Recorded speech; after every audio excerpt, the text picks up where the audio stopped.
Assalamualaikum warahmatullahi wabarakatuh. Perkenalkan, nama saya Zali Aprila, NIM 212072, akan membacakan cara dan hukum membacanya. Yang A, mat yang dibaca 5 dan 6 harakat. Pertama, hukum bacaan 5 harakat terjadi apabila huruf yang panjang 2 harakat bertemu dengan hamzah, maka panjangnya berubah menjadi 5 harakat. Contohnya, jaa. Yang kedua, mat yang dibaca 6 harakat apabila ada huruf yang berharakat fathah bertemu dengan mat asli. Contohnya, dina.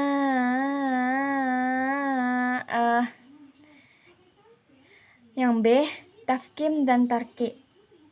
Hukum ini terbagi menjadi dua, yaitu hukum bacaan lam dan hukum bacaan roh. Yang pertama, hukum bacaan lam. Lam tafkim terjadi apabila ada huruf lam dalam lafzul jalalah yang didahului oleh huruf berharakat fathah atau dhammah. Cara membacanya yaitu dengan menjorokkan kedua bibir ke depan. Contohnya, Allah. Lam tarki atau tipis terjadi apabila ada huruf lam dalam lafzul jalalah yang didahului oleh huruf yang berharakat kasrah, maka harus dibaca tarki atau tipis. Cara membacanya, posisi mulut tidak menjorok ke depan. Contohnya, yatulillahil haqqi. Yang kedua, hukum bacaan roh. Roh tafkim terjadi apabila memenuhi syarat-syarat yang diantaranya adalah ra bertanda fathah atau fathatain, ra bertanda baca dhammah atau dhammatain. Contohnya, rohmatan.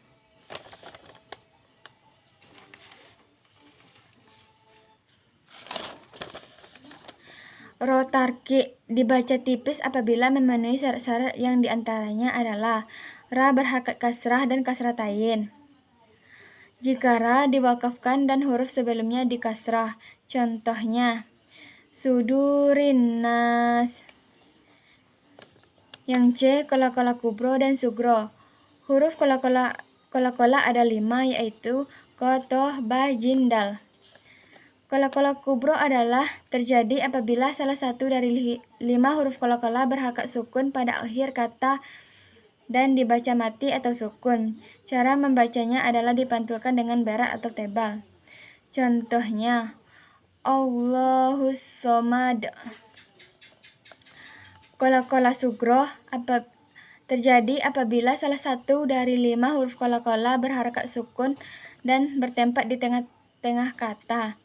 Cara membacanya dipantulkan dengan ringan atau tipis. Contohnya, yuhid, tuhid, bihi. Yang D, alif lam qamariyah dan samsiyah.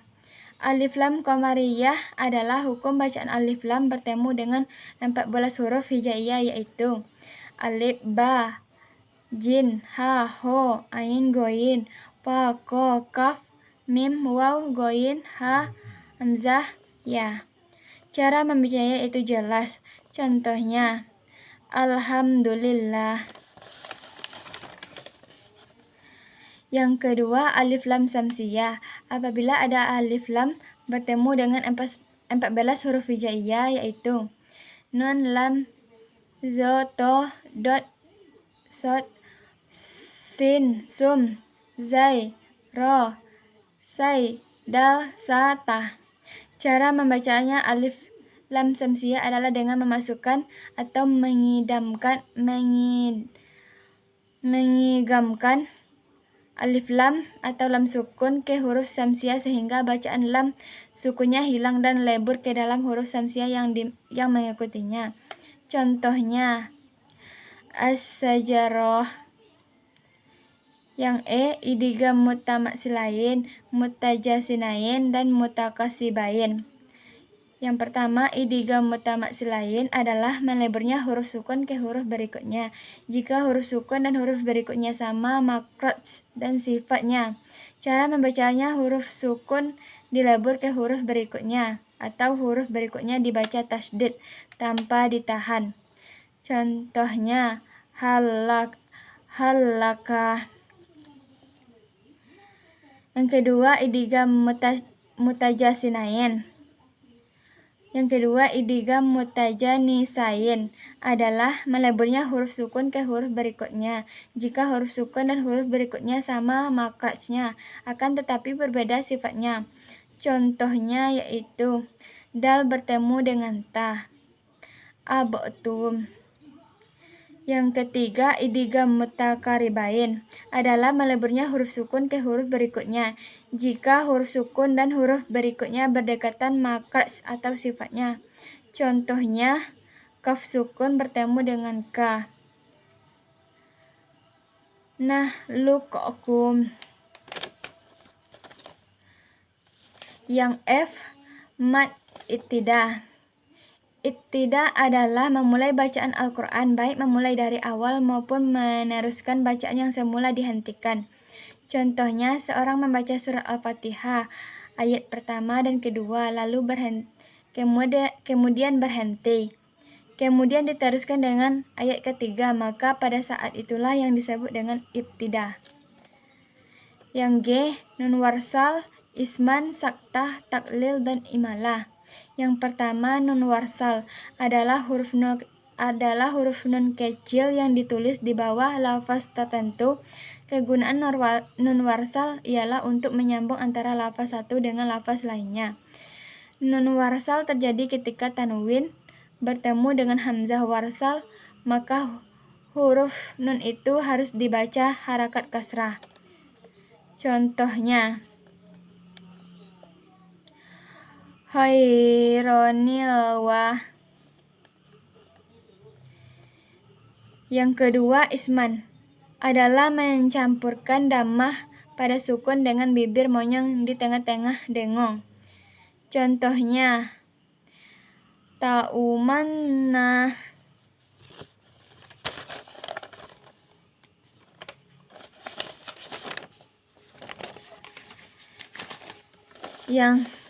Yang ketiga yaitu saktaf adalah berhenti sejenak tanpa nafas selama satu alif. Contohnya, wakila man roki. Yang keempat, taklil adalah memindahkan baris huruf kepada huruf mati sebelumnya dan memindahkan harakat hamzah ke sukun sebelumnya. Setelah itu dibuang huruf hamzah dan sukun lain. Contohnya, binusalismu. Contohnya, binusalismu.